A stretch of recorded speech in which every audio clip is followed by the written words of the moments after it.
Hello बच्चों, कैसे हो? बढ़िया, बिल्कुल ठीक है। तो कल की क्लास में हमने पढ़ा था कार्य, ऊर्जा और शक्ति के बारे में।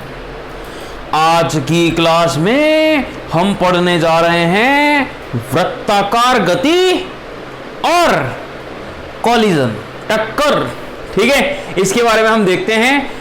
दोनों ही इंपॉर्टेंट टॉपिक है। जैसा कि मैंने कहा था कल भी आपको कि वर्क एनर्जी पावर में हर साल 2 क्वेश्चन तो आते ही आते हैं।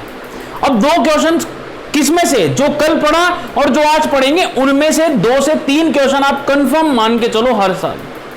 ठीक है, ये सभी टॉपिक में से लगभग 2 क्वेश्चन तो मिनिमम हम मान के चलते हैं, क्योंकि काइनेमेटिक्स में बहुत कम 1 क्वेश्चन आता है और लॉज ऑफ मोशन में भी हम बात करें तो 1 क्वेश्चन आता है। लेकिन वर्क एनर्जी पावर से इंपॉर्टेंट एप्लीकेशन स्टार्ट हो जाती है। बात समझ में आ गई? ठीक है, तो चलो स्टार्ट करते हैं वृत्ताकार गति। ठीक है, बहुत ही इंपॉर्टेंट है, ध्यान रखना। वृत्ताकार गति, देखो यहां क्या क्या फॉर्मूले और इंपॉर्टेंट कॉन्सेप्ट आते हैं। वृत्ताकार गति 2 तरह की होगी, एक तो क्षैतिज वृत्तीय गति, क्षैतिज, ठीक है, और दूसरा होगा ऊर्ध्वाधर। लेकिन उससे पहले थोड़ा हम देख लेते हैं पहले बेसिक्स वृत्ताकार गति के। ठीक है, तो देखो क्या क्या चीजें यहां पे काम आएगी। बहुत ज्यादा चीजें यहां पे है नहीं, बहुत कम चीजें हैं, लेकिन ध्यान रखनी है आपको सारे पॉइंट्स। ठीक है, बात समझ में आ गई? हाँ या ना? अच्छे से चलो देखो। पहला, अगर मैं बात करूं एंगल कि मान लो एक बिंदु ऐसे गति कर रहा है कि इस बिंदु के सापेक्ष इसकी दूरी नियत है, तो ये जो गति होगी वो इस तरह से वृत्ताकार गति होगी। मतलब एक वृत्त की परिधि के अनुदिश गति कर रहा है। तो अगर बात करें यहां से शुरू किया और यहां को वो पहुंच गया, थीटा एंगल बनाया उसने, एंगल बना दिया, ये हो गई आर्क। तो एंगल को मैं कैसे डिफाइन करूंगा? Arc upon radius. Angle is defined as arc upon radius. ठीक है, यहां से नेक्स्ट इसी टाइप में यहां पे अगर मैं बात करूं एंगुलर वेलोसिटी की, तो बड़े ही ध्यान से देखना। एंगुलर वेलोसिटी, ठीक है, एंगुलर वेलोसिटी क्या होगी? एंगुलर वेलोसिटी की अगर मैं बात करूं तो जैसे हम वेलोसिटी लिखते हैं, ठीक है, एंगुलर वेलोसिटी की अगर मैं बात करूं कोणीय वेग की, कोणीय वेग के बारे में अगर मैं बात करूं तो जैसे हम सिंपल वेग लिखते हैं ना, सेम वैसे लिख दो। वेग कैसे लिखते हैं? वेग बराबर क्या लिखते हैं हम? क्या? विस्थापन में परिवर्तन की दर। तो यहां पे कोणीय वेग कोणीय विस्थापन में परिवर्तन की दर हो जाएगा। ठीक है, कोणीय वेग कितना हो गया? कोणीय विस्थापन में परिवर्तन की दर। ठीक है, ये ओमेगा आ गया। मतलब मैं इसको लिख सकता हूं ना D theta upon D T. क्या दिक्कत हो गई? हाँ है ना, D theta upon D T मैं लिख सकता हूं।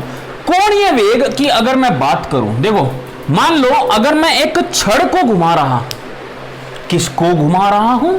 एक छड़ को। अरे छड़ को घुमा दो जल्दी से। कहां गई? ये रही छड़। देखो भाई, अब मैंने क्या किया, मैं इस छड़ को घुमा रहा हूं ऐसे। कुछ समय बाद में ये यहां पे पहुंच गई ऐसे। अब मान लो छड़ पे 3 बिंदु थे, ए बी और सी। ये तीनों बिंदु यहां पे पहुंच गए क्रमशः, ए बी और सी। हाँ है ना, ए बी सी यहां पे पहुंच गए। बात समझ में आ गई? तो देखो अगर इन तीनों की बात करूं मैं, तो कोणीय वेग तीनों का, तीनों ने समान कोण अंतरित किया है। देख लो ये यहां पे पहुंच गया, ये यहां पे पहुंच गया, ये यहां पे पहुंच गया। कोण का मान तो तीनों के लिए सेम ही है ना। तो जब कोण का मान तीनों के लिए सेम है, इसका मतलब क्या हो गया, मैं बोल सकता हूं कि कोणीय वेग समान होगा। इसका मतलब अगर मैं कहूं आप लोगों को, क्या एक रोटेशन में, रोटेशन वाले चैप्टर में इस पॉइंट का बहुत बड़ा महत्व है। बहुत बड़ी गलती करते हैं आप लोग जनरली बच्चे रोटेशनल मोशन में, बताऊंगा आऊंगा तब। रोटेशन में बहुत बड़ी गलती करते हैं। क्या कभी भी दृढ़ पिंड में किसी भी बिंदु के सापेक्ष किसी भी बिंदु का ओमेगा सेम होता है? पॉइंट नोट कर लो, मजा आ जाएगा मतलब। ठीक है, नेक्स्ट। लेकिन अगर मैं बात करूं कि वेग की, तो वेग तो अलग अलग होगा। क्यों? क्योंकि इसने ज्यादा दूरी तय की, इसने कम दूरी तय की, लेकिन समय समान लगा। इसका मतलब वेग तो अलग ही होगा। तो वेग में क्या संबंध बना सकते हैं हम? वेग की अगर मैं बात करूं तो वेग में क्या संबंध बना सकते हैं? तो मैं क्या करता हूं बेटा, मैं यहां पे देखो ध्यान से, ओमेगा का मान हमारे पास आया D theta upon D T. Omega बराबर आया D theta upon D T, और थीटा क्या था? आर्क की लंबाई, आर्क अपॉन डी टी है ना, D T arc upon R, तो रेडियस 1 अपॉन आर मैंने यहां भी लिख दी। अब देखो ये क्या है, ये dx अपॉन dt तो है, और dx अपॉन dt क्या होता है? वेग। लिख दो। मतलब v बराबर कितना हो गया बेटा? r omega. r अगर परिवर्तित होगा तो v भी परिवर्तित होगा, 100% होगा। देखो r है ये, r परिवर्तित हो गया। पहले के लिए r इतना है, दूसरे के लिए r इतना है, तीसरे के लिए r इतना है। यहां r का मतलब आप मत समझना कि किसी के लिए भी r ये हो गया रेडियस, नहीं। r का मतलब वो है जिस पॉइंट के रेस्पेक्ट में घूम रहा है, उस पॉइंट से उस वस्तु की दूरी, ये होता है रेडियस वेक्टर। ठीक है, तो v बराबर r ओमेगा। ध्यान रखे इस बात का।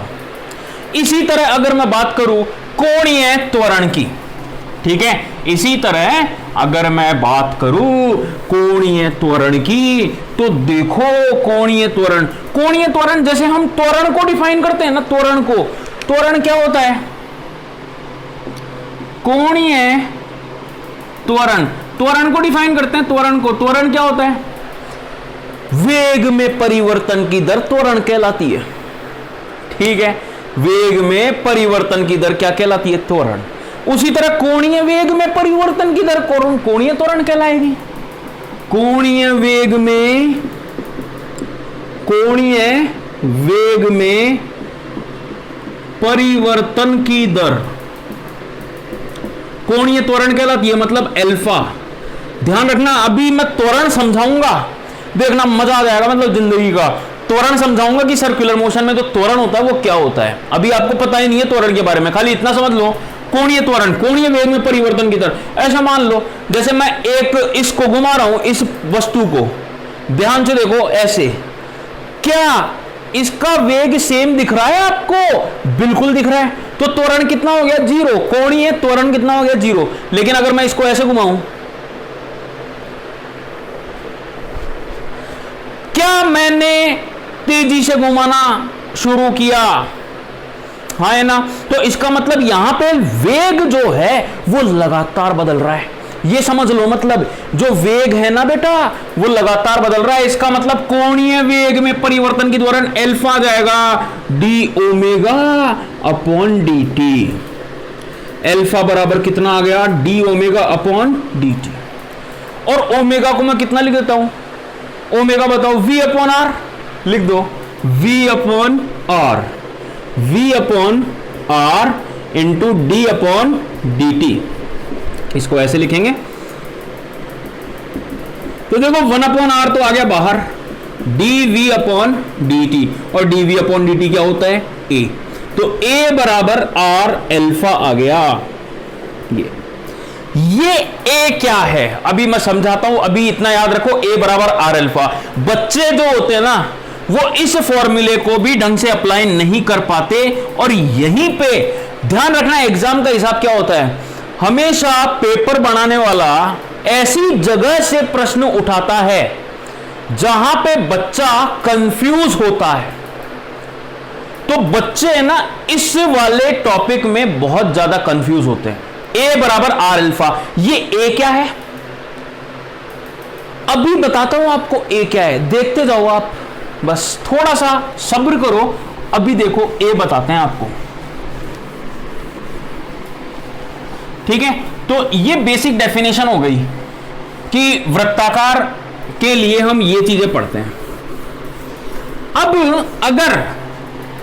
अगर इफ अल्फा जो है अगर कांस्टेंट होता है, अल्फा क्या होता है अगर कांस्टेंट होता है, ध्यान से सुनो, अगर अल्फा कांस्टेंट है, नियत है, तो ध्यान रहे अल्फा अगर नियत है तो ध्यान रहे इस बात का, क्या अल्फा अगर नियत है ध्यान रहे इस बात का, तो जो मैं वहां पे कहां पे काइनेमेटिक्स में मोशन इन स्ट्रेट लाइन एक विमीय गति में 3 समीकरण लगा रहा था, यहां पे भी लगा सकता हूं। मतलब v बराबर u प्लस एटी, s बराबर ut plus half A T square, और v square is u square A plus 2as। यहां पे भी आप 3 समीकरण लगा सकते हैं। v की जगह रख दो omega, omega final, omega initial plus alpha into T, पहला angle theta omega initial T plus half alpha T square, और यहां पे omega final square is omega initial square plus 2 alpha into theta. अब इस टाइप के question पता है कैसे, कौन सा क्वेश्चन पूछता है, एक बहुत ही कॉमन क्वेश्चन है जो कि प्रीवियस ईयर नीट 2019 में एक क्वेश्चन आया था इस पर बेस्ड, क्या कि एक पंखा घूम रहा है, इतने चक्कर लगा रहा है, तो बताओ, जैसे मैं बोलूं एक क्वेश्चन आपको सिंपल सा कि एक पंखे का वेग 2 चक्कर लगाने के बाद आधा हो जाता है, कोणीय वेग, एक पंखे का कोणीय वेग 2 चक्कर लगाने के बाद आधा हो जाता है, तो बताओ यह कितने और चक्कर लगाएगा। तो देखो मैंने क्या कहा, एक पंखे का वेग 2 चक्कर लगाने के बाद आधा हो जाता है। देखो एप्लीकेशन सिखाता हूं मैं इसकी एग्जांपल, एक पंखे का वेग 2 चक्कर में आधा हो गया, 2 चक्कर। एक क्वेश्चन आया हुआ है, ध्यान से देखना, नीट 2019 में एक पंखे का वेग 2 चक्कर लगाने के बाद आधा हो गया, v फाइनल कितना हो गया, ओमेगा बाई 2 हो गया। अब बच्चे कहां गलती करते हैं अभी बताता हूं, ओमेगा स्क्वायर प्लस 2 अल्फा, मानना कोणीय त्वरण अल्फा है, थीटा क्या आया, थीटा कितना आया, थीटा आया, एक चक्कर में कितना कोण बनता है, कोणीय विस्थापन बनता है 2 पाई, तो थीटा कितना आ गया 4 पाई, 2 गुणा 2 पाई। तो बताओ कितने और ज्यादा चक्कर लगाएगा, कितने चक्कर और लगाएगा, और अब बता दो कितने चक्कर और लगाएगा, तो कितने चक्कर लगाएगा, देखो ध्यान से मैं क्या बोल देता हूं, कितने चक्कर लगाएगा, अंतिम वेग कितना हो गया 0। देखो क्या बोल रहा है, ध्यान से पढ़ो, कितने चक्कर और लगाएगा, क्या ये प्रारंभिक से बात से पूछ रहा है या 2 चक्कर के बाद से पूछ रहा है, 2 चक्कर के बाद से पूछ रहा है, तो कितना हो गया ओमेगा बाई 2, इस समय प्रारंभिक वेग कितना था प्लस 2 अल्फा, अल्फा तो वही है, माना n चक्कर और लगा दिए। तो इन दोनों समीकरणों को सॉल्व कर लो, आपका आंसर आ जाएगा। बच्चे क्या करते हैं इसमें गलती, बच्चे यहां पे ये जो है ना प्रारंभिक वेग में, बच्चे टोटल कुल चक्कर कितने लगाएगा ये काउंट कर लेते हैं। ठीक है, बात समझ में आ गई, तो यहां से आप सॉल्व कर सकते हो, आराम से आंसर आ जाएगा। ठीक है ना, हाँ या ना, बात क्लियर है। अब देखो बहुत इंपॉर्टेंट टॉपिक मैं आपको बताने जा रहा हूं। मैंने कहा जहां पे आपको दिक्कत आएगी ना, कंफ्यूजन होगा ना, वहां क्वेश्चन बन जाएगा, ये बात समझ लो। इसीलिए कोई टॉपिक किसी चैप्टर में अगर कोई टॉपिक आप छोड़ के जा रहे हो तो मत छोड़ के जाना, क्योंकि छोड़ के जाओगे वहीं से क्वेश्चन आ जाएगा। ठीक है, नेक्स्ट अब देखो, वृत्ताकार गति में त्वरण।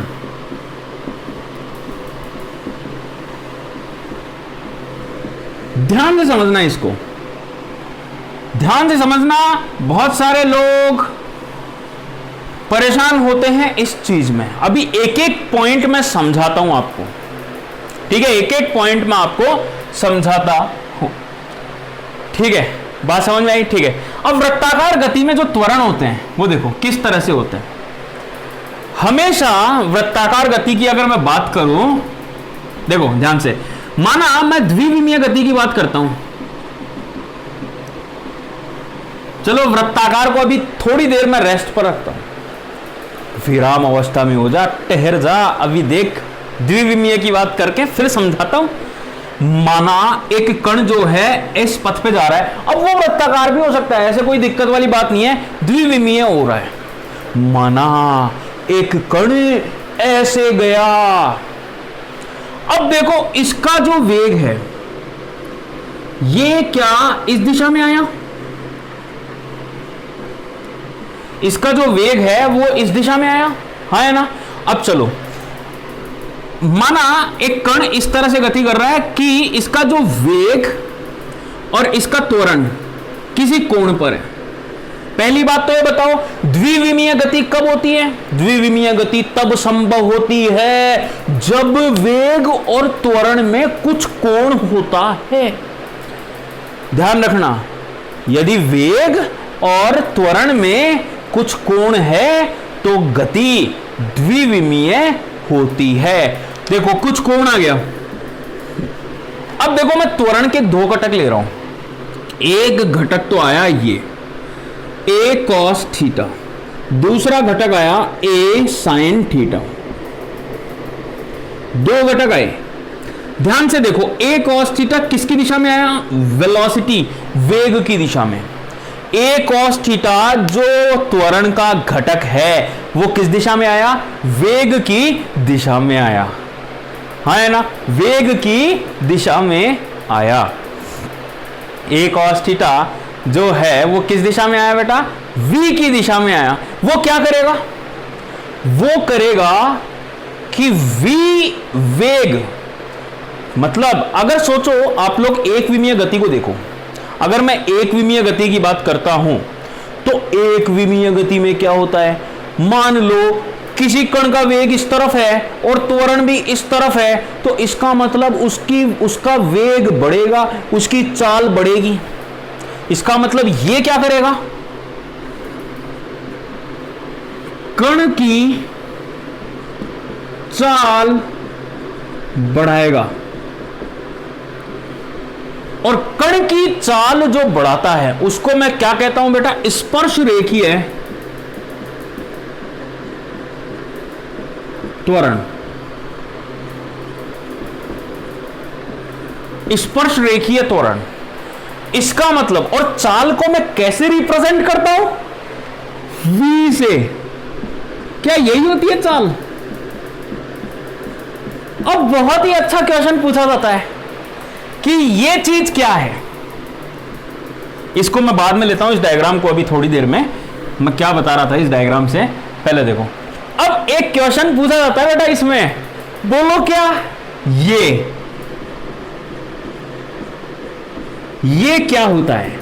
बता दो जल्दी, कमेंट करो, ये बताओ जल्दी क्या होता है ये चीज, जल्दी से कमेंट कर दो।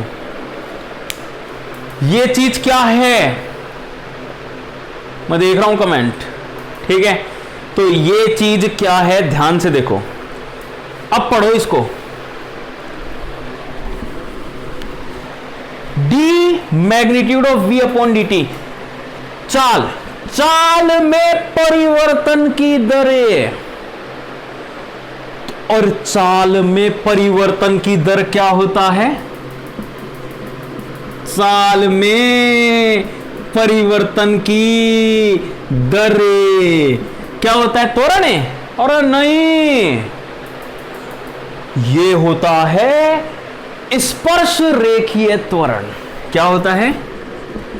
स्पर्श रेखीय त्वरण। ये होता है, ये क्या होता है? स्पर्श रेखीय त्वरण। इस चीज को गांठ बांध लेना बिल्कुल अच्छे से। ये क्या होता है? डीवी। ये क्या होता है? त्वरण क्या होता है बेटा? त्वरण बराबर डीवी अपॉन dt होता है। ये क्या होता है? स्पर्श रेखीय त्वरण होता है। dv अपॉन dt ये क्या होता है?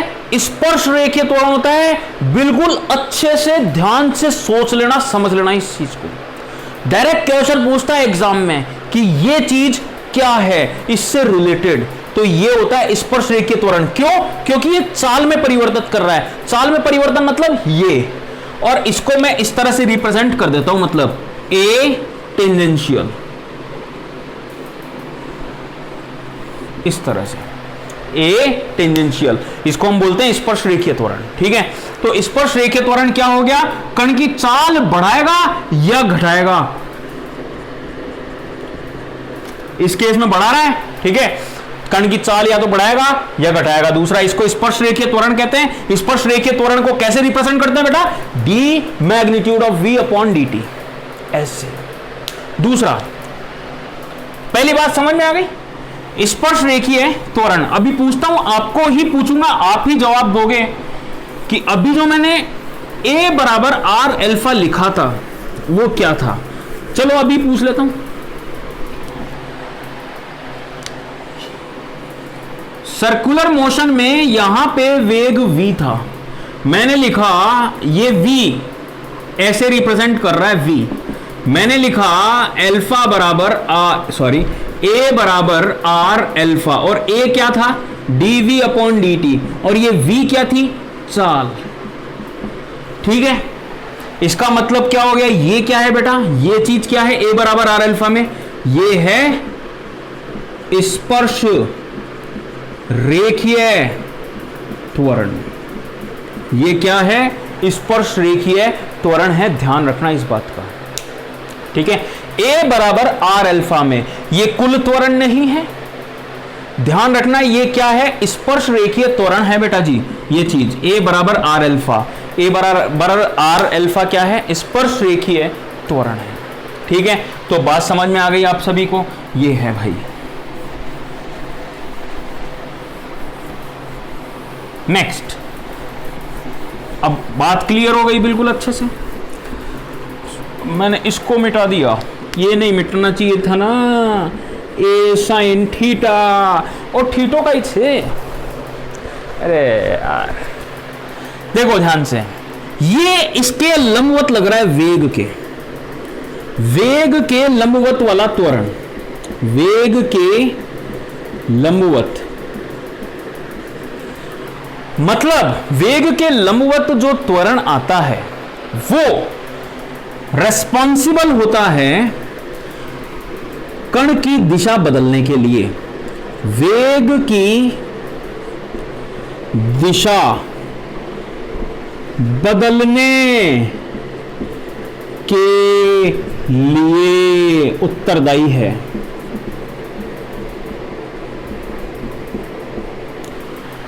मतलब वेग के लंबवत जो कण का घटक आता है उसे हम कहते हैं वेग के लंबवत वाला त्वरण, या फिर लंबवत त्वरण, या फिर अभिकेंद्रीय त्वरण। ठीक है, तो इसको हम क्या बोल देंगे? नॉर्मल एक्सेलरेशन या सेंट्रीपिटल, जिसको हम बोलते हैं। क्या होता है?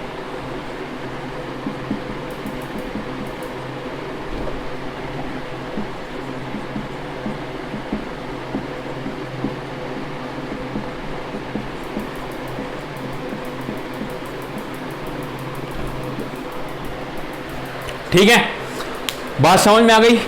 और इसकी वैल्यू क्या होती है? अब केंद्रीय त्वरण की ये जो वैल्यू होती है वो होती है, इसी के कारण एक और बल आता है अभिकेंद्रीय बल। और अभिकेंद्रीय बल क्या होता है? अभिकेंद्रीय बल होता है सूडो फोर्स, सूडो फोर्स होता है। ठीक है, अभी बताता हूं थोड़ी देर में।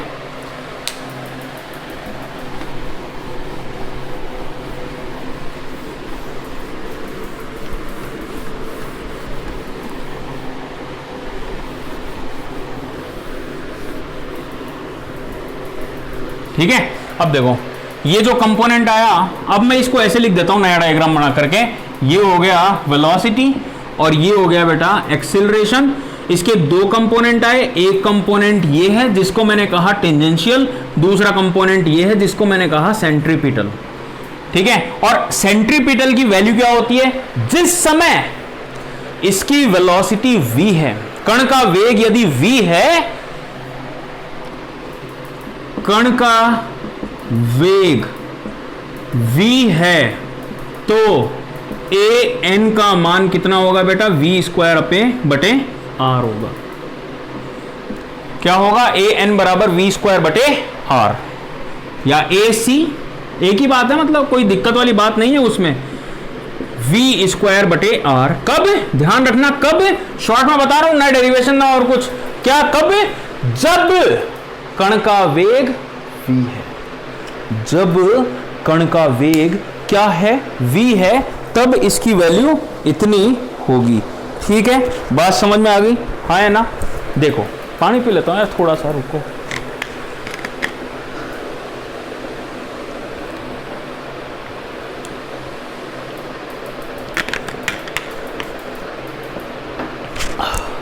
ठीक है, बात क्लियर हो गई। तो अब हमें दोनों त्वरण समझ में आ गए। अब मैं अगर बोलूं आपसे कि कुल त्वरण कितना होगा, कुल त्वरण ये होगा a टेंजेंशियल का स्क्वायर प्लस a नॉर्मल का स्क्वायर, और इसकी दिशा ध्यान से देखो, ये थीटा अगर मुझे निकालना होगा तो मैं कैसे निकालूंगा भाई, ये पैरेललोग्राम ही तो बनाऊंगा ना ऐसे, ये वाला, तो कितनी हो जाएगी दिशा, दिशा हो जाएगी tan inverse A C A N upon A tangential, ये दिशा हो जाएगी। याद रखें इस चीज को, इस चीज को खास तौर पर याद रखें, क्योंकि मैं कह चुका हूं कि बच्चा यहां पे बहुत ज्यादा कंफ्यूज होता है। a बराबर आर एल्फा, a बराबर आर एल्फा, अब बच्चा सोचता है ये क्या है, तो ध्यान रखना ये जो टेंजेंशियल वाला है वो है, तो यहां पे इस तरह से ध्यान से लिखा करो, a टेंजेंशियल बराबर आर एल्फा। बिल्कुल अच्छे से क्लियर है मामला। नेक्स्ट, तो ये अपना हो गया बिल्कुल बेसिक बेसिक। अब वो एक डायग्राम मैं आपको बता रहा था, देखो स्टार्टिंग में जो मैंने लिखा था, कैसे हम त्वरण की दिशा को देखते हैं। बहुत सारे कंफ्यूजन जो हैं आपके दूर हो जाएंगे, ये मेरी गारंटी है इस वाले टॉपिक से।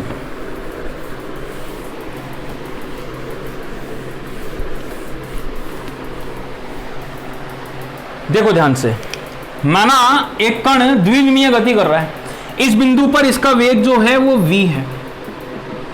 अब बताओ त्वरण की दिशा क्या होगी, कुल त्वरण, कुल त्वरण की दिशा।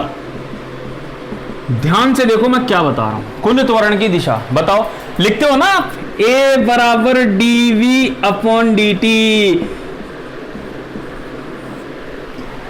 v दिया हुआ है, a की दिशा पूछ रहा हूं, बताओ, अरे बताओ सोच क्या रहे हो, क्या a की दिशा v की दिशा में होगी, नहीं होगी।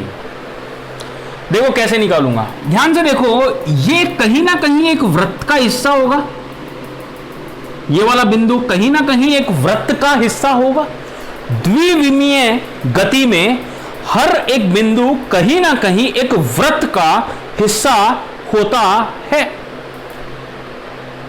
याद करो, एक क्वेश्चन पूछता है वो आपसे, इस बिंदु पर वक्रता त्रिज्या क्या होगी, चाहे प्रोजेक्टाइल हो चाहे कोई भी मोशन हो, द्विविमीय गति हो, लेकिन वो एक क्वेश्चन पूछता है, पथ के किसी भी बिंदु पर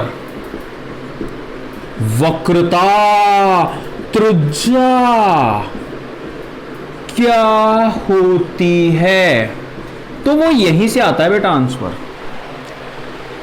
देखो अब ये एक वृत्त का हिस्सा है, इसका मतलब एक त्वरण तो इस तरफ लग रहा होगा, सेंटर की तरफ an, और v का मान लगातार बढ़ रहा है, इसका मतलब एक त्वरण ऐसे लग रहा होगा टेंजेंशियल, तो कुल त्वरण तो आ गया ये a टोटल थीटा एंगल पर। और वक्रता त्रिज्या कितनी आ गई बेटा, हमने देखा ए एन का मान कितना होता है वी स्क्वायर बटे आर, तो आर बराबर वी स्क्वायर बटे ए एन, यह आंसर आ जाएगा। ये वक्रता त्रिज्या होती है। ठीक है, बात समझ में आई? अरे बोलो हाँ या ना। ठीक है, ठीक। एक अच्छा क्वेश्चन भी बनता है इसमें कि प्रोजेक्टाइल की अगर मैं बात करूं, ये प्रोजेक्टाइल है, ये प्रोजेक्टाइल है किस कोण पर फेंका, थीटा कोण कर यू वेग पर, तो बताओ यहां पर वक्रता त्रिज्या क्या है? तो यहां पर देखो वेग कितना होगा बेटा, u cos थीटा होगा, और त्वरण कितना लग रहा होगा नीचे की तरफ g। यहां पे कोई त्वरण नहीं, x दिशा में कोई त्वरण होता है क्या? अरे कैसी बात कर रहे हो, x दिशा में कोई त्वरण यहां पे नहीं होता। तो डायरेक्टली देखो ए एन तो ये आ गया परपेंडिकुलर, ये तो है ही नहीं टोटल, ये तो है नहीं क्योंकि ये कांस्टेंट होगा यहां पे, कुल त्वरण ही ए एन है, तो ए एन आ गया। ये देखो आर, वक्रता त्रिज्या बताओ, V square U square cos square theta बटे ए एन कितना है जी, ये वक्रता त्रिज्या आ गई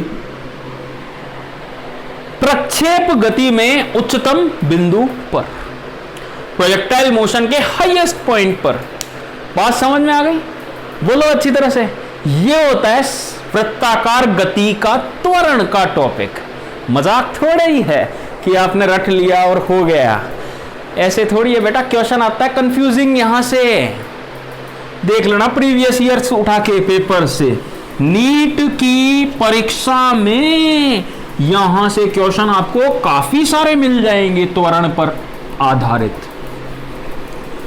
ठीक है, तो ये था बेसिक वृत्ताकार गति, मतलब circular kinematics.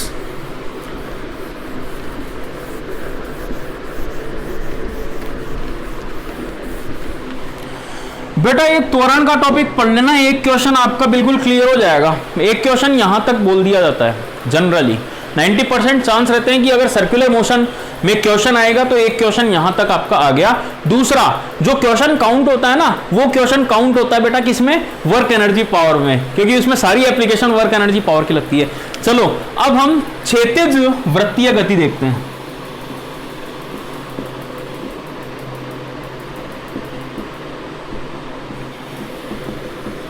Horizontal circular motion,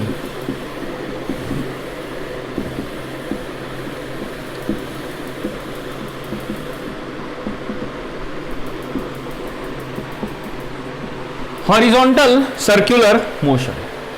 ठीक है, अरे बोल दो भाई, आया ना समझ में? हाँ यार,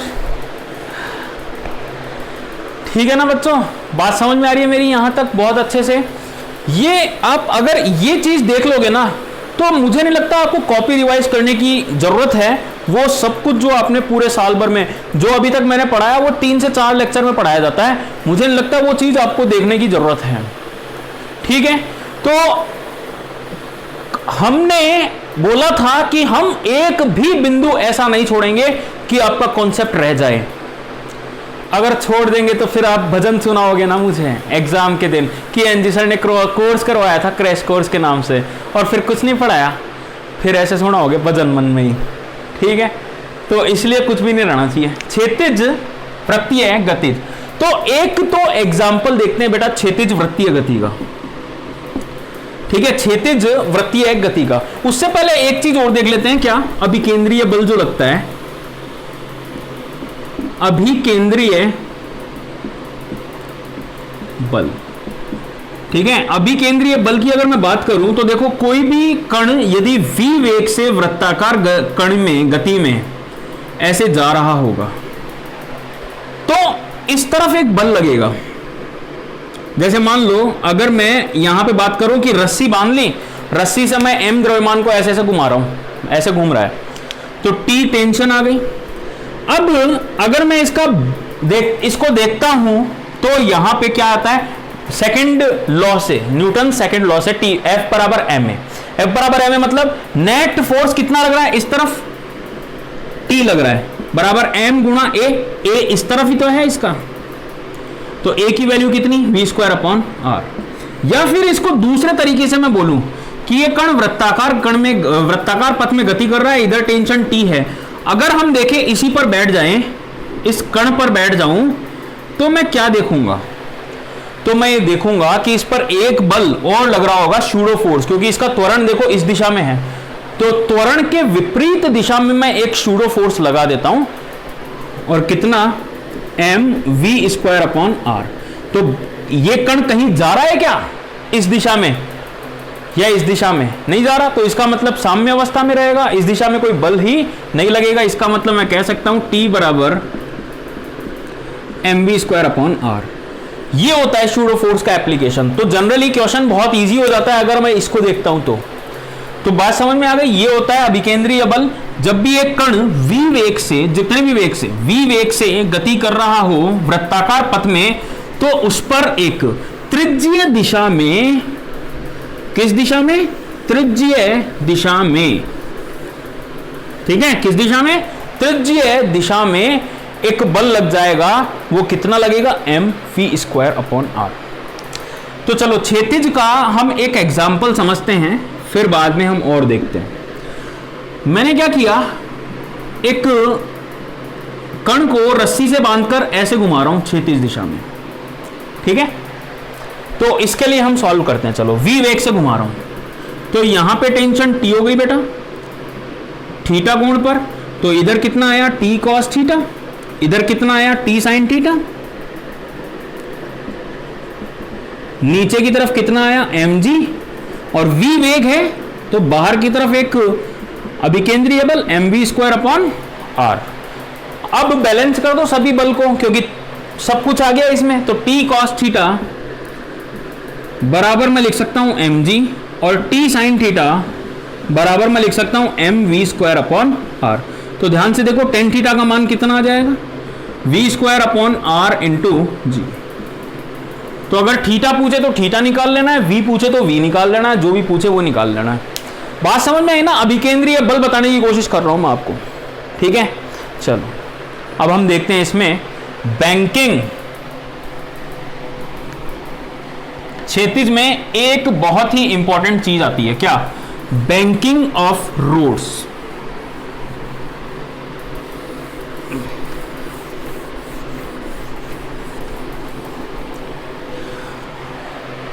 क्या चीज इंपॉर्टेंट है, मैं क्या बताया, बैंकिंग ऑफ रोड्स। मतलब आपने देखा होगा कभी, आप साइकिल चलाते हो, साइकिल तो क्या ही चलाते होंगे आप, अब तो बुलेट चलाते होंगे या एक्टिवा चलाते होंगे। तो आप जब घुमाते हो कोई गली मोहल्ले में, अरे यार गली मोहल्ले का मतलब तुम ध्यान से देखो मैं क्या बोल रहा हूँ, गली मोहल्ले में ऐसे घुमाते होंगे, ठीक है, एक गली से दूसरी गली में ऐसे, तो जितनी तेजी से यहां पे चल रहे होते हो उतनी तेजी से ऐसे घुमाते हो क्या, देखना घुमा करके, जिंदगी का मजा नहीं आ जाए तो एक बार घुमा करके बताओ, जितनी तेजी से ऐसे जा रहे हो उतनी तेजी से ऐसे घुमा के बताओ ना, मजा आ जाएगा। मतलब याद करोगे एनजी सर को, ठीक है। ऐसे नहीं होता, धीरे कर लेते हैं बहुत ज्यादा। लेकिन आपने जब बाइक रेसिंग वगैरह ये देखी होगी तो याद करो कि वो उतनी ही तेजी से घुमाता है, लेकिन जब वो घुमाता है तो उसके घुटने जमीन से टच होने वाले होते हैं। मतलब वो इतना घूम जाता है अपने, इतना ज्यादा वो टेढ़ा हो जाता है। या आप कोई कम थोड़ी हो रेसर से, आप भी जब हाईवे पे इन पे घुमाते होंगे तो थोड़ा बहुत टेढ़ा कर लेते हो ना बाइक को, मजा आता है ना टेढ़ा करने में। वो क्या है, बैंकिंग ऑफ रोड्स, ठीक है। बात समझ में आ गई, हाँ या ना, बिल्कुल क्लियर है। चलो देखो कैसे आती है ये। पहले मैं इसका एग्जांपल ले रहा हूं कि नो बैंकिंग, कोई झुकाव नहीं है रोड का। फिर बाद में मैं बैंकिंग का एग्जांपल लूंगा, नो बैंकिंग। चलो रोड बिल्कुल सीधी सादी है, बस घूम रही है आर त्रिज्या के वृत्त में, और आप जो हो बैठ करके जा रहे हो इस तरह से गाड़ी में, ठीक है। ऐसी गाड़ी विंटेज कार, विंटेज कार में बैठ रहे हो, लड्डा गाड़ी में बैठ रहे हो आप। अब देखो ये जब v वेग से जा रही होगी ऐसे, तो इस पर कौन कौन से बल लग रहे होंगे, ठीक है, कौन कौन से बल लग रहे होंगे। एक तो लग रहा होगा m इसके वृत्त के बिल्कुल ऐसे mv²/r। दूसरा लग रहा होगा इसको, अब देखो इस तरफ बल लग रहा है mv²/r, इसको रोकेगा कौन। अब देखो जनरली क्या होता है, जहां पे बर्फबारी ज्यादा होती है बेटा, जहां पे बर्फबारी ज्यादा होती है तो जनरली सड़कों को ऐसे ऐसे बिल्कुल सिंपल नहीं रखा जाता, थोड़ा सा ऐसे टिल्ट कर दिया जाता है, थोड़ा सा मामूली सा, नहीं तो यहां पे तो फ्रिक्शन लग जाएगा F, लेकिन यहां तो फ्रिक्शन रोक लेगा, लेकिन जब बर्फबारी होगी तो फ्रिक्शन कहां जाएगा, घर पे जाके सो जाएगा, मिलेगा ही नहीं फ्रिक्शन इसको। इसलिए जहां बर्फबारी होती है ना, वहां की अगर मैं बात करूं तो वहां पे ये जो फ्रिक्शन फोर्स है वो नहीं लगता, कम हो जाता है, और फिर रोकता कौन है, बैंकिंग, इसलिए बैंकिंग की जाती है। अभी तो फ्रिक्शन रोक लेगा। चलो देखो मैक्सिमम स्पीड कितनी हो सकती है, ठीक है, मैक्सिमम स्पीड, अधिकतम वेग, अधिकतम संभव वेग किसका, गाड़ी का।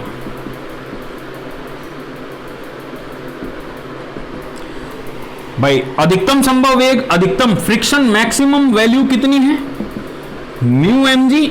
लिमिटिंग फ्रिक्शन या स्टैटिक फ्रिक्शन की maximum value mu M G होगी। ये किसके बराबर हो जाए, mv²/r के। तो v मैक्सिमम कितना आ गया, म्यू आर जी। अगर वेग इससे कम है म्यू आर जी से तो बंदा बच जाएगा, नहीं तो लुढ़क जाएगा। अगर गाड़ी का वेग इससे कम है तो बच जाएगा, नहीं तो लुढ़क जाएगा। ठीक है ना, बात समझ में आई ना मेरी, ठीक है, मैं ये बोलना चाह रहा था। अब देखो बैंकिंग कर देते हैं। बैंकिंग से क्या फायदा मिलता है, ये एक क्वेश्चन जरूर याद रखें, क्योंकि अगर हॉरिजॉन्टल सर्कुलर मोशन में कोई क्वेश्चन आता है तो ज्यादा चांसेस होते हैं क्वेश्चन यहीं से आएगा। मैंने बोला अगर आता है तो ज्यादा चांसेस क्या होते हैं, क्वेश्चन यहीं से आएगा। चलो देखो ध्यान से, फटाफट से करते हैं इसको, फिर कोलिजन भी पढ़ेंगे इसके बाद में। देखो जैसे मान लो ये रॉड है, ऐसे जा रही है, मतलब रॉड ऐसे, ये एक सड़क है, कितने कोण पर झुकी हुई है, थीटा कोण पर, और ये है आपकी गाड़ी सड़क पर v वेग से मूव कर रही है, इसका वेग v है, इसका मतलब इस तरफ इसका वेग mv²/r लग जाएगा, इस तरफ एक नॉर्मल रिएक्शन लग जाएगी, इस तरफ mg cos थीटा, और इस तरफ mg sin थीटा। अगर इसके मैं कंपोनेंट करूं इस वाली के, तो ये कोण थीटा ही होगा ना, mv²/r cos थीटा, और इस तरफ mv²/r sin थीटा। ठीक है, अब देखो यदि पहला, यदि mv²/r cos थीटा का मान mg sin थीटा से ज्यादा है, मतलब वो इतने ज्यादा वेग से गति कर रहा है कि इसका मान इससे ज्यादा हो गया। देखो इसका मान इससे ज्यादा हो गया, मतलब ये जो है ज्यादा हो गया, ये ज्यादा हो गया, तो गाड़ी इधर लुढ़केगी ना, रोकेगा कौन, घर्षण किस तरफ लगेगा, इस तरफ पे। अरे हाँ या ना, अरे बोल दो यार, बोलते जाओ, ठीक है, F इस तरफ लग जाएगा। और तो मैक्सिमम वेलोसिटी कितनी आती है, ध्यान रखें, फॉर्मूला लिख रहा हूं direct, root R G tan theta plus mu upon 1 minus mu tan theta, ये मैक्सिमम वेग हो जाएगा। याद रखना, एक बार क्वेश्चन आ चुका है कि अधिकतम संभव वेग क्या होगा, तो डेरिवेशन का टाइम नहीं मिलेगा। याद रखना फॉर्मूला, ठीक है, याद रखें इस फॉर्मूले को, इस फॉर्मूले को याद रखें जरूर से। दूसरा, यदि mv² upon are cos theta का मान mg साइन थीटा से कम हो जाएगा, मतलब ये तो इधर ही आएगी ना, इधर लुढ़क जाएगी, इसका मान ज्यादा हो गया, इसका मान कम हो गया, इधर की तरफ लुढ़कने लगेगी, बच आएगा कौन, घर्षण। अब घर्षण किस तरफ लग गया, इस तरफ। यह भी पॉइंट ध्यान रखना कि अगर वेग अधिक है तो घर्षण बल लगता है इस तरफ, और यदि वेग बहुत कम है तो घर्षण बल लगता है इस तरफ, ठीक है। तो v मिनिमम का मान कितना आया, root R G plus minus की हेरा फेरी कर दो, tan theta minus mu 1 plus mu tan theta.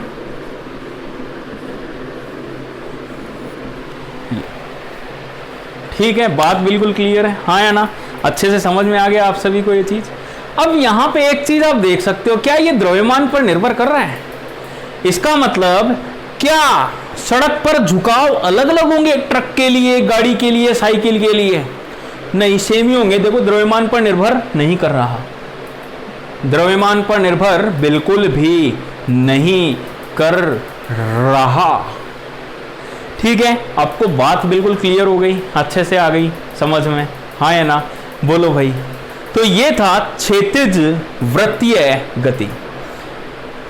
आज की क्लास बेटा थोड़ी सी लंबी होगी, कहीं नहीं जाना, सब बैठे बैठे देखते रहो चुपचाप, नहीं देखा तो देखा एनजी सर को गुस्सा भी आ जाएगा।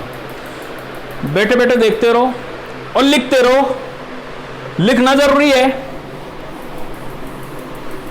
क्योंकि मूवी थोड़ी चल रही है, आपका क्या भरोसा साइड में मूवी भी चल रही हो, तो यही होता है ऑनलाइन क्लास का मतलब। चलो, ऊर्ध्वाधर वृत्तीय गति बड़े ही ध्यान से देखना। ऊर्ध्वाधर वृत्तीय गति केवल और केवल 3 पॉइंट के अंदर पूरी की पूरी समझाऊंगा आपको, पूरी समझाऊंगा 3 पॉइंट के अंदर।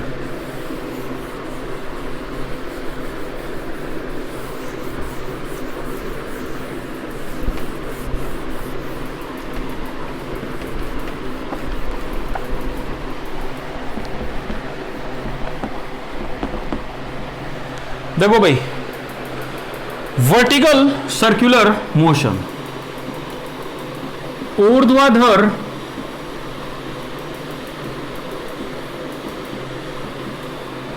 वृत्ताकार गति, ध्यान से देखना ऊर्ध्वाधर वृत्ताकार गति को।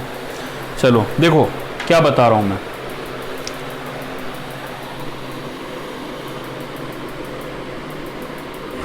ये एक ऊर्ध्वाधर वृत्त में मैंने एक ऊर्ध्वाधर तल में एक वृत्त बनाया, यहां पे वेग मैंने u दिया, ठीक है, और एक रस्सी से बांध रखा है। फर्स्ट पॉइंट, पहला बिंदु सारे बता दूंगा, 3 पॉइंट में, मात्र 3 पॉइंट में ये खत्म हो जाएगा और सब कुछ आ भी जाएगा। पहला बिंदु क्या है, यदि u का मान, भाई इसमें टेंशन होगी ना t, अब u दूंगा तो ये इधर उधर कहीं ना कहीं तो जाएगा ही ना। यदि u का मान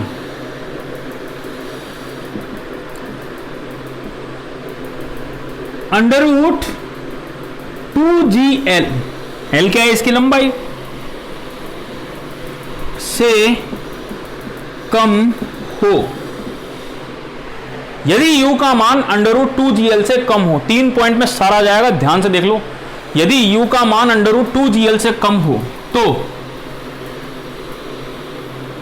टेंशन, रस्सी में तनाव,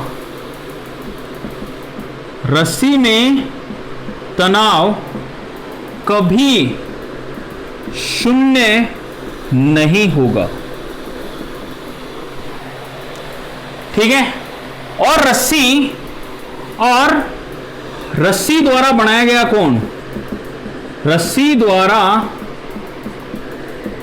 बनाया गया कोण का मान 90 डिग्री से कम होगा। मतलब क्या होगा, एक आवर्त गति होगी, सरल आवर्त नहीं बोला है मैंने, आवर्त बोला है, आवर्त गति होगी। मतलब रस्सी ऐसे ऐसे ऐसे ऐसे ऐसे ऐसे झूलती रहेगी, ठीक है। और यदि u का मान √2gl हो गया, यदि u का मान √2gl हो गया तो रस्सी अधिकतम यहां पहुंच जाएगी और इस समय रस्सी का वेग 0 हो जाएगा, क्योंकि यहां पे भी वेग क्या हो गया, 0। तो रस्सी क्षैतिज हो जाएगी और t बराबर 0 हो जाएगा। पहला पॉइंट ये है, ध्यान रखना। वृत्ताकार गति में अगर मैंने √2gl से कम वेग दिया तो ये ऐसे ऐसे घूमती रहेगी, आवर्त गति करेगी, t का मान कभी 0 नहीं होगा। और यदि u बराबर √2gl दिया तो t का मान केवल एक क्षण के लिए 0 होगा। कौन सा क्षण, इस क्षण। तो ये था बेटा पहला बिंदु। दूसरा बिंदु,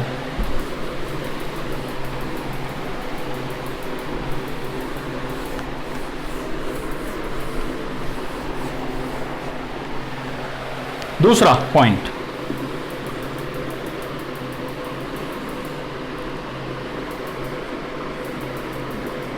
सब कुछ हो जाएगा, ध्यान रखना।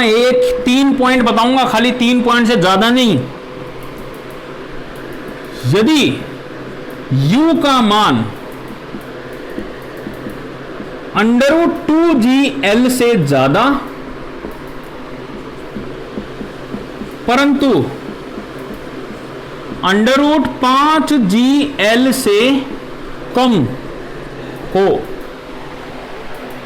मतलब u का मान किससे तो ज्यादा है, किससे कम है, 5gl से, और किससे ज्यादा है, 2gl से। अगर ऐसा है सिस्टम तो क्या होगा, तो ध्यान से सुन लेना, अच्छा पॉइंट। इस पे कभी क्वेश्चन नहीं बना है, एक क्वेश्चन जरूर पूछ सकता है इस पे, वो कैसे बता रहा हूं देखो। तो रस्सी तो पथ वृत्ताकार नहीं होगा पूर्णतः,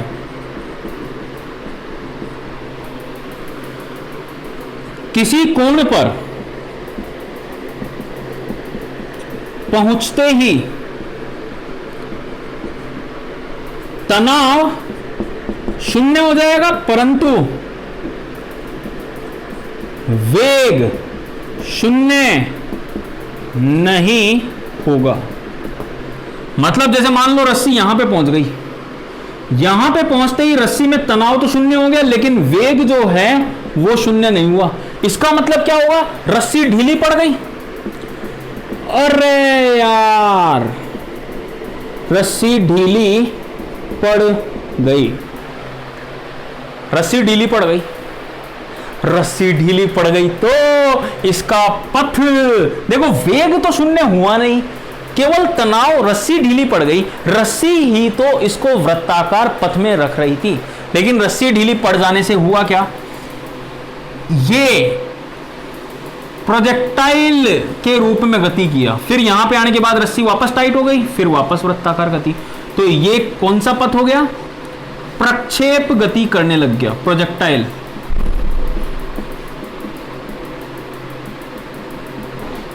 प्रोजेक्टाइल, ठीक है। ये कौन सी गति किया, प्रोजेक्टाइल मोशन ये किया। ठीक, बात समझ में आ गई, हाँ या ना, ठीक है।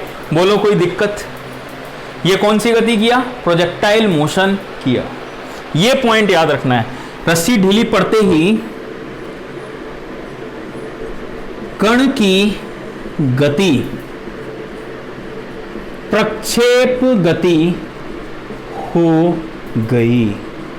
मतलब वृत्ताकार में भी प्रोजेक्टाइल। अब अगर आप आईआईटी के बच्चे होते तो आपको क्वेश्चन करवाता इस पर, क्योंकि आईआईटी में 10 नंबर का क्वेश्चन आया था केवल इस प्रोजेक्टाइल पे। लेकिन नीट में केवल आपको इतना ही पूछेगा कि क्या होगा क्या नहीं होगा बीच में, तो इतना ध्यान रख लो, बड़ी बात है भाई। बात समझ में आ गई? हाँ या ना? ठीक है, क्लियर हो गई बात।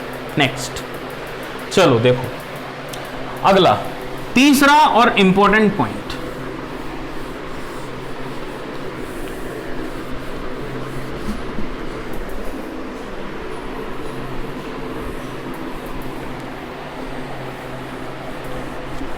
मैंने कहा था 3 पॉइंट में पूरा सर्कुलर करवा दूंगा, ये वाला वर्टिकल वाला।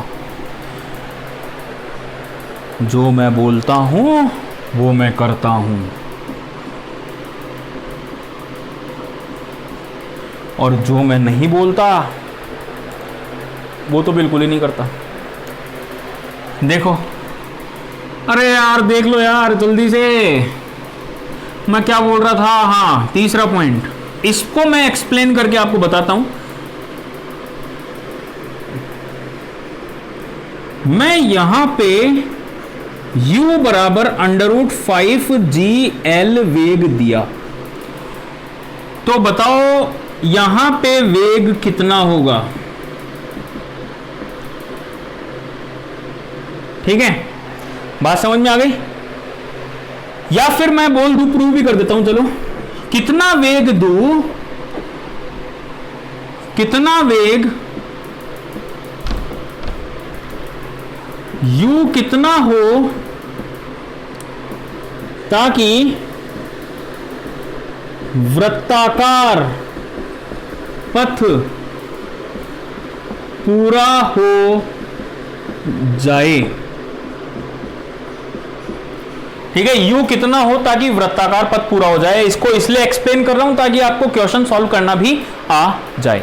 देखो भाई ध्यान से, यहां पे अभी लास्ट टॉपिक में मैंने देखा कि अगर हम u को वेग देते हैं √5gl, तो उससे यहां पे पहुंचने से पहले ही वेग तो शून्य होता नहीं है, तनाव शून्य हो जाता है। हमारे पास तनाव शून्य नहीं होना चाहिए। इसका मतलब तनाव कहां पे शून्य होना चाहिए? यहां पे शून्य हो जाए तो कोई दिक्कत नहीं है, क्योंकि यहां पे अपने पास कोई मोशन करने नहीं आएगा परवलयाकार। ठीक है, नेक्स्ट, नीचे की तरफ अगर m देखे तो mg लग रहा होगा, और इधर अगर मैं बात करूं तो इस तरफ v वेग होगा इसका, तो ऊपर की तरफ mv²/r हो जाएगा। तो इसको मैं यहां पे लिख सकता हूं। पहले तो इस पॉइंट को देखूं, mv²/r बराबर mg सेटिस्फाई कर रहा है, तो v बराबर कितना आ गया? √rg। यहां पे जो वेग होगा बेटा वो कितना होगा? v बराबर √rg। क्या? तब जब ये सर्कुलर मोशन पूरी कर ले। यहां की बात करो। अब मैं u का मान निकालता हूं, v आ गया, u का मान निकालता हूं। Mechanical energy conservation,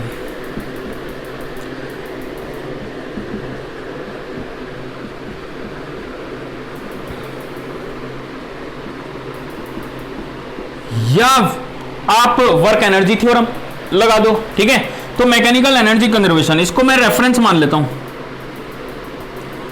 u1 plus k1 बराबर u2 प्लस k2। u1 का मान, यहां पे u कितना है बेटा? 0। Kinetic energy half m(u²). u2 ये देखो कितना ऊपर है? 2r ऊपर है क्या? तो mg into 2r plus kinetic energy half m(v²). v की वैल्यू लिख दिया मैंने, हाफ m(u²) बराबर mg2r प्लस हाफ m(r)g। तो यहां से मैंने जब सॉल्व किया तो u का मान √5gr आ गया। ऐसे सॉल्व करते हैं, या तो मैकेनिकल एनर्जी यांत्रिक ऊर्जा संरक्षण लगा दो, या फिर आप ये लगा दो, कोई दिक्कत ही नहीं है, यहां पे कोई प्रॉब्लम आपको नहीं होगी। तो ध्यान रखें, जब मैंने इसको √5gr वेग दिया, जब मैंने इसको √5gr वेग दिया, तो जब मैंने इसको √5gr वेग दिया तो क्या हुआ? इसने पूरा का पूरा वृत्ताकार पथ पूरा कर लिया, और इसका जब यहां पे पहुंचता है तो उसका वेग कितना होता है, √rg। ध्यान रखें इस चीज का। अब बेटा ये था वृत्ताकार गति, ऊर्ध्वाधर। अब लेकिन इसमें क्या होता है, एक चीज वो आपसे पूछ लेता है दूसरे तरीके से। ये मैंने क्या किया, रस्सी को बांधा। मैंने क्या किया बेटा, रस्सी को बांधा। अच्छा, इसमें मैं एक दो पॉइंट और इंक्लूड कर रहा हूं, मतलब दूसरे, ये नहीं, ये तो हो गया अगर मैं देखूं तो कोई दिक्कत ही नहीं है। ठीक है, ये 3 पॉइंट हैं, 3 पॉइंट अगर आपने याद कर लिया तो सब कुछ हो गया, कोई दिक्कत नहीं है। लेकिन कुछ अलग टाइप का क्वेश्चन यहां पे पूछ लेता है वो कई बार। कैसे, जैसे रस्सी को बांधा ना मैंने, यहां पे रस्सी को बांधने की जगह वो यहां पे फिसला देता है ब्लॉक को यू वेग से। एक गोला है और गोले के अंदर यू वेग से ब्लॉक फिसल रहा है, तो यहां पे भी वो तीनों पॉइंट सेम होंगे जो रस्सी को बांध रखा है। क्यों? क्योंकि वहां पे जो टेंशन थी, जो टेंशन प्रोवाइड करवा रहा था, यहां पे वो कौन प्रोवाइड करवा रहा है, normal reaction, normal contact force. यहां पे कौन प्रोवाइड करवा रहा है बेटा, नॉर्मल कांटेक्ट फोर्स। ठीक है, जो टेंशन है वो कौन है, नॉर्मल कांटेक्ट फोर्स है। ठीक है, बात समझ में आ गई, हाँ है ना? ठीक है, बिल्कुल क्लियर है, कोई दिक्कत यहां पे नहीं। नेक्स्ट, अब देखो एक टाइप का क्वेश्चन और आता है कि ये तो गोले के अंदर फिसल रहा है ना, अब गोले के ऊपर फिसले। तो एक क्वेश्चन करता हूं, उससे मैं आपको समझाता हूं। यहां पे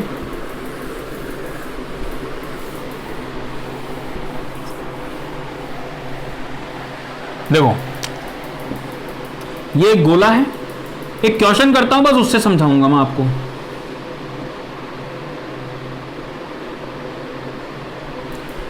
ये जा रहा है यू वेग से, ठीक है? तो बताओ कितने कोण पर ब्लॉक का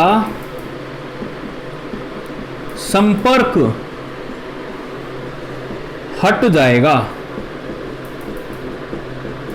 वैसे मैं चाहूं तो u बराबर 0 ले लेता हूं, चलो ये एक स्टैंडर्ड फॉर्मूला होता है, लेकिन u आ भी जाए तो हमें कोई परवाह नहीं करनी। माना ये ब्लॉक जो है यहां पर पहुंचा, इसको एक गोला बना देता हूं इस तरह से। ये वाला जो ब्लॉक है वो यहां पर पहुंचा और यहां से सीधा ऐसे गिर गया। यहां पे इसका वेग है v, इतने कोण पर संपर्क टूट गया। संपर्क हटने का मतलब क्या है? अरे नॉर्मल बराबर 0 होना। संपर्क हटने का मतलब नॉर्मल 0 होना। इसको थोड़ा सा बड़ा बना देता हूं मैं डायग्राम को, ठीक है? थोड़ा सा बड़ा बना देता हूं डायग्राम को। यहां से स्टार्ट हुआ, u बराबर 0 ले लेते हैं, और यहां पे इसका संपर्क टूट गया। संपर्क टूट गया मतलब नॉर्मल क्या हो गया, 0 हो गया। ये कोण थीटा पर। अब देखो कैसे सॉल्व करते हैं इसको। वेग तो होगा ही ना, वेग तो शून्य हो नहीं सकता। नेक्स्ट, तो नीचे की तरफ mg लग रहा होगा, ये थीटा है, इसका मतलब ये आ गया mg cos थीटा, और ये आ गया mg sin theta. mg sin theta कहीं काम नहीं आएगा, हाँ एक जगह काम आ सकता है, mg sin थीटा। ठीक है, नॉर्मल 0 हो जाना। तो देखो, और ऊपर की तरफ एक वेग लग रहा, वेग के कारण अभिकेंद्रीय बल आ रहा होगा mv² बटे r। ऊपर की तरफ एक बल आ रहा होगा कितना, mv² बटे r। तो पहले तो बेटा इसको बैलेंस कर लेते हैं। mg cos थीटा, तो v बराबर कितना आ गया, rg cos थीटा। ये अगर थीटा गिवन है तो इतना आ गया। अब थीटा अगर मुझे निकालना है, देखो कैसे निकालूंगा। यहां से यहां तक चाहो तो आप मैकेनिकल एनर्जी कंजर्वेशन लगा लो, चाहो वर्क एनर्जी थ्योरम लगा लो। लास्ट केस में हमने मैकेनिकल एनर्जी कंजर्वेशन लगाया था, इस केस में मैं वर्क एनर्जी थ्योरम अप्लाई करते हैं। ठीक है, देखो भाई, ये हो गया वर्क एनर्जी थ्योरम। देखो, टोटल वर्क डन बराबर के फाइनल माइनस के initial, total work done. Work कौन कर रहा है? क्या नॉर्मल रिएक्शन वर्क कर रहा है? नहीं, परपेंडिकुलर है। वर्क केवल और केवल mg कर रहा है। तो mg ने कितना वर्क किया? mg की डायरेक्शन में डिस्प्लेसमेंट बताओ भाई, यही तो होगा। देखो कितना है, ये r है तो ये r cos थीटा हो गया क्या? इसका मतलब ये कितना हो गया? r minus r cos theta. तो mg r1 माइनस के फाइनल हाफ mv स्क्वायर, के इनिशियल 0, बस छोड़ दिया गया है वहां से। तो कितना आ गया? देखो m से m गया, कितना गया? G R minus G R cos theta half V square R G cos theta. तो ये देखो 2 तो यहां पे आया, 2 R G minus 2 R G cos theta R G cos theta, कितना हो गया? 3 आर जी कॉस थीटा, हाँ है ना, सही है। तो कितना हो गया यहां पे लिख देता हूं मैं, देखो 2 आर जी बराबर 3 आर जी कॉस थीटा, और जी आर से जी आर गया, कॉस थीटा कितना आ गया? स्टैंडर्ड। इसलिए मैंने बताया आपको ये याद रखना। अगर वो बोलता है कि जस्ट इसको मैंने छोड़ा है यहां से, तो आप याद रखना कि वो कितने कोण पर जाके संपर्क हट जाएगा, कितने कोण पर? cos थीटा बराबर 2/3 कोण पर। इस तरह से बेटा हम सॉल्व करते हैं इस टाइप के क्वेश्चन को। तो ये था अपना वर्टिकल सर्कुलर मोशन। तो अच्छा, कोलिजन, आज क्लास बहुत ज्यादा बड़ी हो गई है, 1 घंटे 7 मिनट की हो गई है अभी तक, 1 घंटे 10 मिनट की। तो कोलिजन मैं आपको नेक्स्ट क्लास में करवा दूंगा पूरा कंप्लीट अच्छे से, ताकि कोई प्रॉब्लम आपको ना हो। ठीक है, तो इस तरह से वर्क एनर्जी पावर के कम से कम 3 क्वेश्चन हमारे कंफर्म हो जाएंगे, 100% श्योर, कोलिजन को अगर मैं मिला दूं तो साथ में। तो आज की क्लास में इतना ही बता रहा हूं मैं, बिल्कुल अच्छे से पढ़ना बेटा। कोई प्रॉब्लम है मुझे भेज दो तुरंत पर्सनल मैसेज पे, कोई दिक्कत नहीं होगी। और जल्दी से जल्दी इसको, चैनल को सब्सक्राइब कर दो फटाफट से, जल्दी से। जितने ज्यादा बच्चे यहां पे देखेंगे उतना ही मोटिवेशन हमारा भी बढ़ेगा, और उतना ही अच्छे अच्छे वीडियोस हम यहां पे बनाएंगे जल्दी, बिल्कुल बता रहा हूं मैं आपको। ठीक है, फटाफट से, फटाक से बिल्कुल कर दो, अपने दोस्तों को शेयर करो। ठीक है, कि हिंदी में क्रैश कोर्स है जो कि 2 महीने में हम पूरा सिलेबस खत्म कर लेंगे। और गारंटीड बात है, अगर आपने क्रैश कोर्स देख लिया, तो मैं मजाक नहीं कर रहा हूं, अगर क्रैश कोर्स देख लिया, डीपीपी सॉल्व कर ली, 150 प्लस मार्क्स, 150 मार्क्स ये जरूर हम प्रोवाइड करवा देंगे, क्योंकि बहुत सारा कुछ आपका पिछला वाला पड़ा हुआ है, और अब आपने एक तरह से रिवीजन टाइप में देख लिया ये चीजें। तो फटाफट से इस चैनल को सब्सक्राइब कर लो, दोस्तों को बताओ, शेयर करो, सभी अपने अपने सोशल अकाउंट पे शेयर करो। ठीक है, ताकि ज्यादा से ज्यादा बच्चे आप ये देखें वीडियोस, जितने ज्यादा बच्चे देखेंगे उतना ही मोटिवेशन बढ़िया मिलेगा। ठीक है, तो आज के लिए इतना ही, थैंक यू वेरी मच।